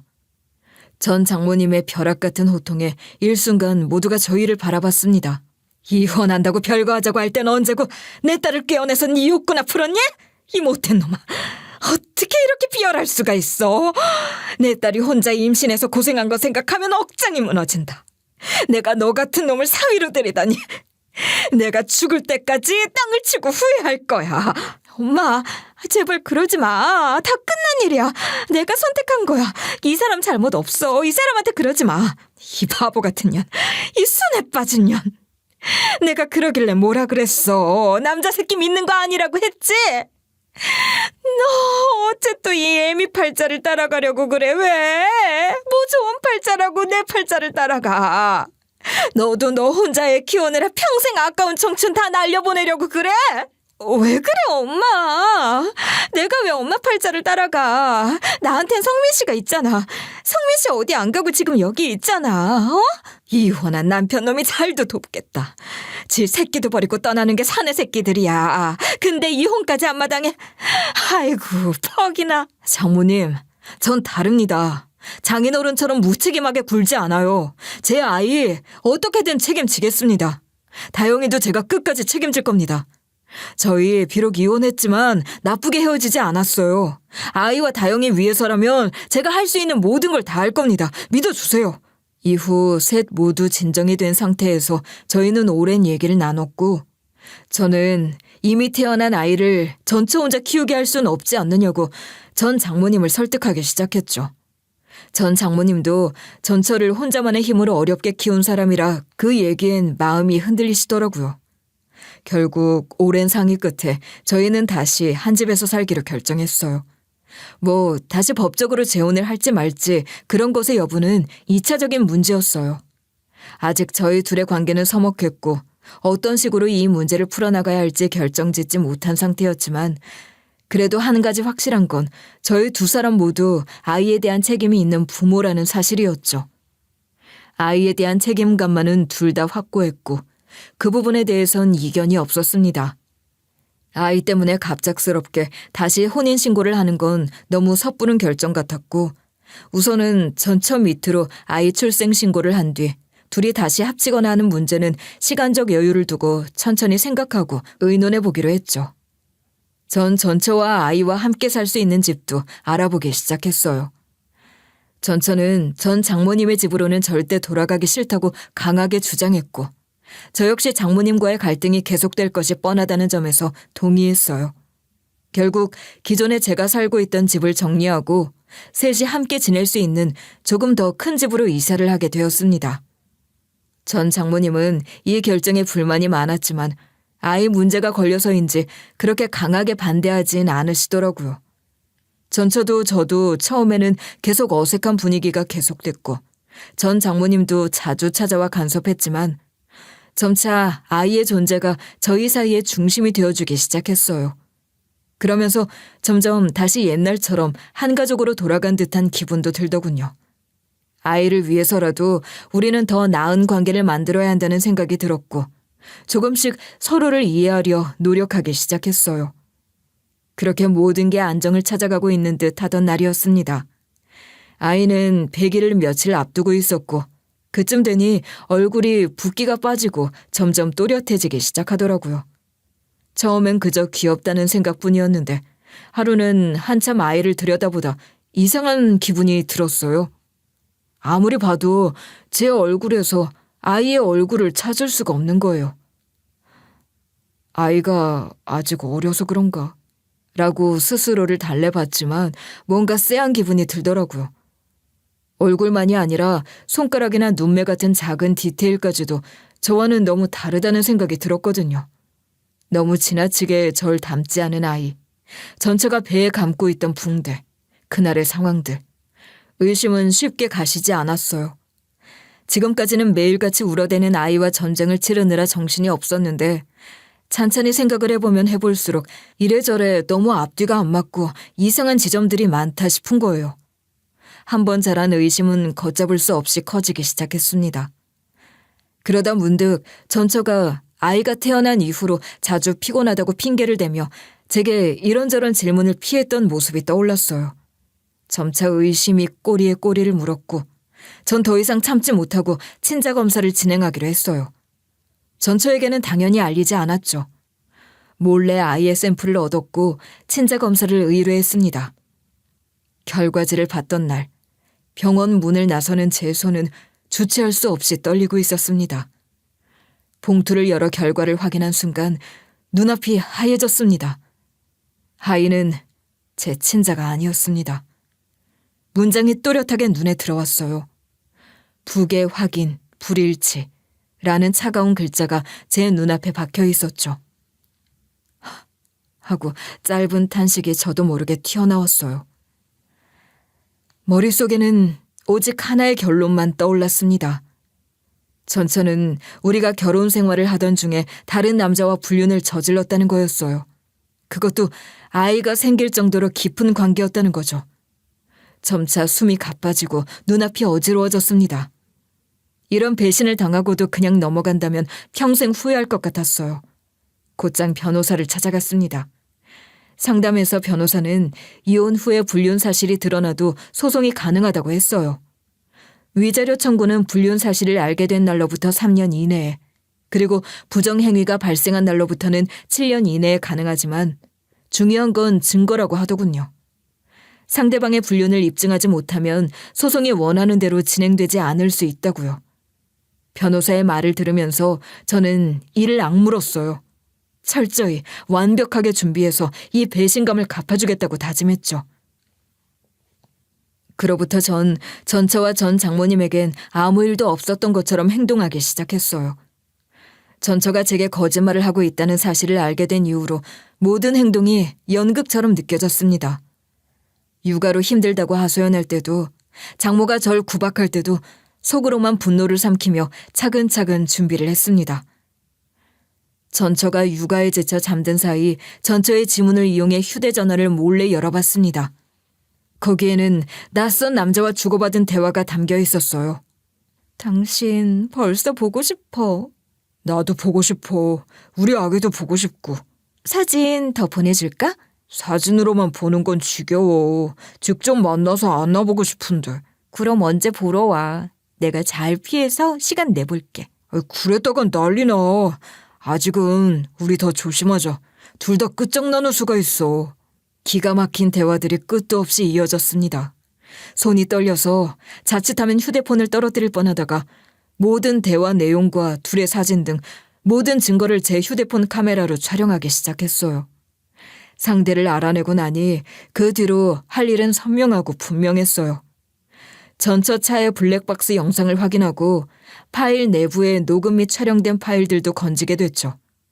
이후 흥신소에 의뢰를 하니 일은 일사천리로 진행되더군요. 전처의 상간남은 유부남이었고 전처와 같은 회사에 다니는 동료였습니다. 흥신소에서 각종 자료들을 조사하는 한편 저 역시 상간남의 SNS를 통해 그의 가족 정보를 알아냈어요. 그 일이 진행되는 와중에도 아무것도 모르는 전 장모는 여전히 제게 끝없는 잔소리를 퍼붓고 있었습니다. 이 봐라, 내가 이럴 줄 알았다. 네가 남자라 네 일 아니다 이거지?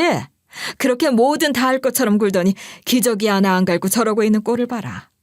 내가 저런 걸 믿는 게 아니라고 그렇게 해도 다영이 인연은. 엄마, 왜 또 시작이야? 왜 이렇게 성민 씨를 못 잡아먹어서 안달이야? 오죽 답답했으면 이러니 엄마가. 네가 우리 딸을 얼마나 힘들게 했는지 알아? 혼자 임신해서 고생한 거 생각하면 내가 아주 그냥 눈물이 앞을 가린다. 지금 이 상황을 생각하면 염치가 없어도 너무 없는 전 장모의 말에 화가 솟구쳤지만 저는 더 큰 계획을 위해 참기로 했습니다. 전 장모님이 버부어대는 말을 들으며 전 속으로만 웃었어요. 벌이라니. 벌 받을 놈이 누군지 두고 보자고 하며 이를 갈았죠. 제 모든 준비가 끝나는 순간을 기다리며 전 점점 더 복수의 날을 갈고 닦았습니다. 언젠가 전처와 전 장모님 앞에서 이 모든 진실을 터뜨리고 제대로 된 어퍼컷을 날려줄 날만을 기다렸죠. 그리고 마침내 준비를 모두 끝낸 저는 법적 대응을 시작했습니다. 말이 아니라 행동으로 보여줄 때라고 생각했죠. 변호사와 상담하면서 전처와 상간남의 불법 행위에 대한 증거를 체계적으로 정리해 제출했어요. 아이가 제 친자가 아니라는 검사 결과부터 그들의 대화 내용, 블랙박스와 사진 등 모든 자료까지 빠짐없이 준비했죠. 준비를 끝낸 전처와 전 장모님을 집으로 불렀어요. 전처는 별다른 의심 없이 아기를 안고 왔고 전 장모님 역시 평소처럼 표정이 싸늘했죠. 집에 들어오자마자 절 노려보면서 쏘아붙이더군요. 자넨 오늘 하루 종일 뭘 하고 다녔나? 다영이 혼자 애 보느라 죽어가는 건 보이지도 않아? 남자가 돼서 애 하나 보는 게 그렇게 힘든가? 네, 아주 고생이 많았겠네요. 전처는 아기를 돌보면서 조용히 앉아 있었고 그 모습이 이제는 너무 가식적이고 역겨워 보이더라고요. 전처가 아기의 머리를 쓰다듬으며 환히 웃는 모습을 보이는데 그 이면에 숨겨진 진실이 떠올라 견딜 수 없었어요. 숨을 깊게 들이마셨죠. 이제는 끝낼 시간이구나. 전 입을 열었습니다. 찔리는 게 있어서인지 전처의 눈엔 순간적으로 불안한 기색이 얼굴에 스치더군요. 전 그들이 앉아있는 거실 테이블 위에 두꺼운 파일을 꺼내놓았어요. 그동안 모은 증거들이라며 두 사람 앞에 파일들을 내놓자 두 사람은 의아한 듯 들여다보기 시작했어요. 하지만 이내 그게 뭔지 눈치챈 전체의 얼굴은 창백해졌죠. 사태 파악을 못한 전 장모님은 한쪽 눈썹을 치켜세우며 코웃음을 쳤고요. 무슨 증거? 네가 무슨 대단한 걸 찾았다고 그러는 거야? 첫 번째 증거는 이거예요. 친자 검사 결과입니다. 장모님, 축하드려요. 장모님 손자의 아빠는 제가 아니네요. 아주 잘 됐죠? 안 그래요? 가뜩이나 저 싫어하시고 마음에 안 들어 하셨을 텐데 새사위 얻으시겠네. 전처는 숨을 들이마신 채 얼어붙었고 전 장모는 손을 들어 보고서를 낚아채더니 파일을 읽기 시작했어요. 손이 부들부들 떨리기 시작하는 게 보였죠. 얼마 뒤 보고서를 테이블 위에 내던지며 소리를 지르더군요. 이게 무슨 소리야? 거짓말이지? 더 흥미로운 건 그 다음이에요. 여기에 따님이 결혼한 유부남이랑 주고받은 대화 내용들. 이거 보이시죠? 사진들도 아주 많은데 이것도 보셔야죠. 재미난 구경을 하나라도 놓치시면 안 되죠. 성민 씨, 그게 아니야. 그 사람은 그냥 회사 동료고. 회사 동료? 넌 회사 동료랑 자기 여보 아냐? 회사 동료랑 끌어안고 이러고 있어? 아기 사진을 주고받고 너랑 너무 닮았어 같은 얘기를 해? 너 아주 날 개등신 호구로 보는구나. 제가 전체의 뻔뻔함에 화를 내던 찰나 전체의 몸이 앞으로 팍 고꾸러졌어요. 전 장모님이었죠. 전체의 머리를 있는 힘껏 내리친 뒤 미친 듯이 소리를 지르기 시작하더군요. 네가 어떻게 이런 짓을 해? 이게 다 뭐야? 너 어떻게 너희 아빠랑 똑같은 짓을 하냐고. 내가 그 불륜 때문에 얼마나 힘들었는지 모르니? 그런데 네가 그 짓을 똑같이 해? 네 엄마가 얼마나 평생을 힘들어했는지 알면서 어떻게 그런 인간도 아닌 짓을 해? 네가 그러고도 사람이야? 엄마 미안해. 내가 정말 잘못했어. 나도 외로워서 그랬어. 외로워? 너 좋아 죽겠다고 맨날 욕해대는 나한테까지 배알도 없이 굴던 네 남편을 두고 외로웠어? 너 하나 때문에 별지랄을 다 하면서 부적까지 떼다오던 네 애미를 두고 외로웠어 네가? 그래서 남편 두고 딴 놈이랑 바람이나? 그것도 가정이 있는 놈을? 내가 널 이렇게 가르쳤어? 엄마, 잘못했어. 내가 정말 잘못했어. 엄마라고 부를 것도 없다. 난 이제 너 같은 딸년 둔 적 없어. 남의 가정 깨고 파탄내는 불륜녀 같은 년 내 딸로 인정 못한다. 자, 둘 사이의 일은 둘이 알아서 하시고 저는 제 계획이나 빨리 알려드릴게요. 두 분 다 준비할 게 많으실 거니까. 주다영 씨, 당신한테 바로 위자료 청구 소송 들어갈 겁니다. 준비하시고요. 저의 엑스 장모님, 그쪽은 이제 그냥 빠져주세요. 신경 쓰지 마시고. 제 말이 들리기나 했는지 전 장모님은 그냥 정신을 잃은 사람처럼 중얼중얼대기만 하더군요. 이게 어떻게 우리 딸이 이런 짓을. 내가 이런 일을 겪으려고 지금까지 살아온 거야? 그럴 리 없어. 그럴 리가. 하며 미친 사람처럼 넋이 나간 채 중얼거리기만 했죠. 전처는 그저 울면서 고개를 숙였고 전 장모는 자리에 앉아 아무 말도 못했고 그렇게 거실에는 전처의 울음소리와 전 장모의 탄식만이 계속될 뿐이었습니다. 저는 더 이상 그들에게 들을 말이 없었어요. 이제 법으로 심판받게 만들 일만 남았죠. 소송은 막힘없이 진행됐고 결과적으로 전처는 경제적 사회적으로 큰 타격을 입고 말았어요. 회사에서는 두 사람의 사내 불륜 사실이 알려지면서 이미지가 심각하게 손상되었다고 판단했고 원래 육아휴직 상태였지만 회사에서는 이미지 손상을 초래한 점과 회사 규정을 위반한 점을 이유로 징계위원회를 열었다고 했죠. 상간남 역시 상황은 좋지 않았어요. 전처와 함께 징계 조치를 받게 될 건 당연했고 머지않아 상간남의 가족들에게까지 알려지기 직전이었죠. 어느 날 상간남이 절 찾아왔어요. 그러더니 절 보자마자 무릎을 꿇고 손을 모아 비는 거예요. 형님, 한 번만 살려주십시오. 저희 처가에서 하시면 저 정말 죽습니다. 저희 처가에서 해주신 게 얼만데. 제발 부탁드립니다. 제발. 제발. 이 사실을 제 아내에게는 비밀로 해주세요. 정말 잘못했습니다. 그 여자랑은 이제 끝났습니다. 저희 애들이 있습니다. 애들만이라도 생각해주세요, 형님. 이렇게 빌게요. 네? 누가 형님이야.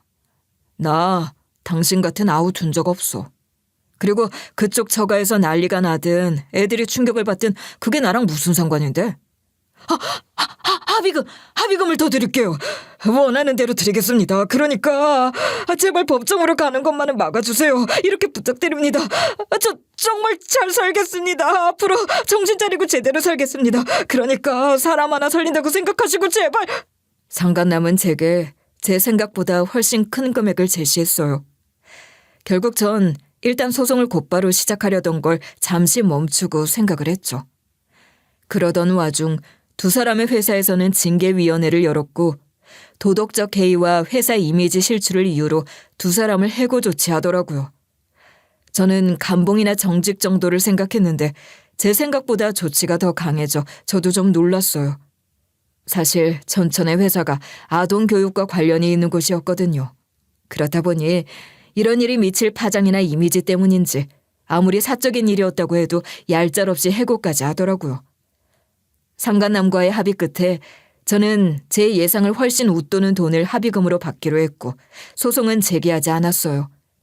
놈은 본인 처가에 알려지지 않아 안도의 숨을 내쉬었죠.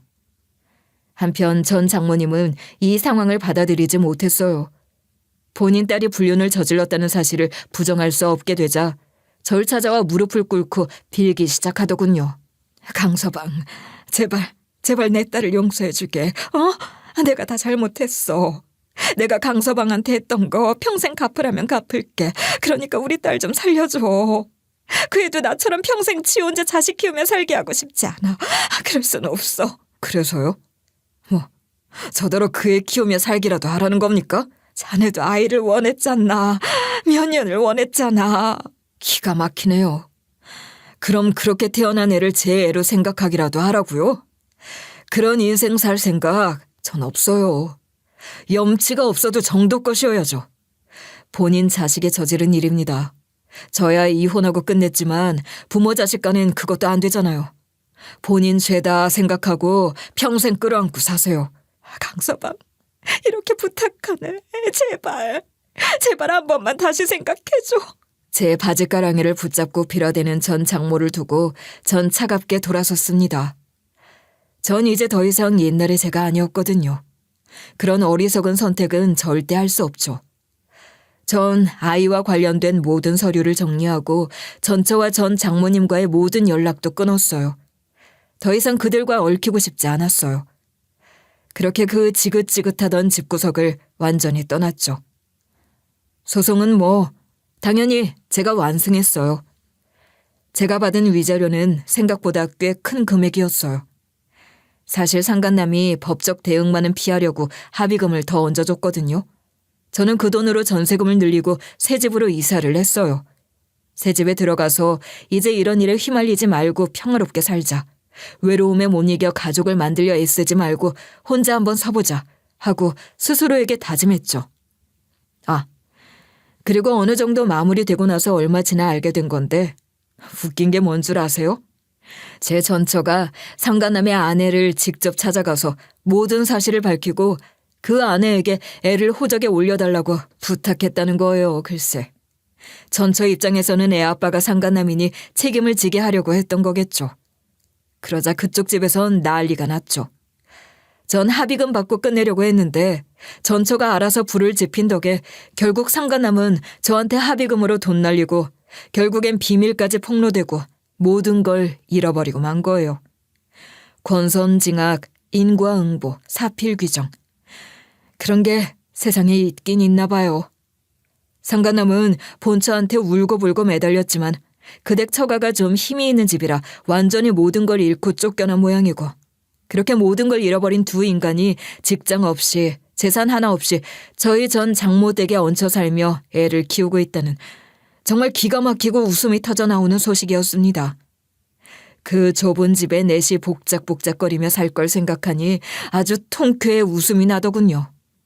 모르긴 몰라도 그 상간남 아마 남자라면 질색을 하는 장모님에게 매일같이 구박을 당하며 땅을 치고 후회하겠죠. 그래봤자 이미 늦었지만 말이에요. 둘의 앞길엔 어마어마한 장맛비만 가득해 보이네요. 반대로 저에게 남은 건 밝은 빛이 들어오기 시작한 새로운 삶이고요. 지금도 사실 모든 상처가 완전히 아물었다고 말할 순 없어요. 하지만 더 이상 전 그때 그 과거의 일로 괴로워하거나 그 일에 제 삶을 묶어두지 않아요. 주말마다 봉사활동으로 지역 아이들을 가르치고 있고 주변 사람들과 소소한 즐거움을 나누며 평온하게 살아가고 있죠. 가끔 어떤 날에는 문득 떠올라요. 제가 아이의 친부라고 착각했던 그 시절, 아이를 품에 안고 느꼈던 벅찬 감정들, 그리고 그것이 산산조각 나던 순간들. 그럴 때면 묘한 기분에 휩싸이기도 하지만 곧 마음을 다잡곤 합니다. 과거는 지나간 일이고 지금의 제가 스스로 행복을 만들어가는 게 더 중요하니까요. 지금 제 삶은 조금 더 단단해지고 더 평화로워졌어요. 앞으로는 이 평화를 지키며 살아갈 겁니다. 여러분의 앞날에도 평화만이 있으시길 빌며 지금까지 들어주셔서 고맙습니다.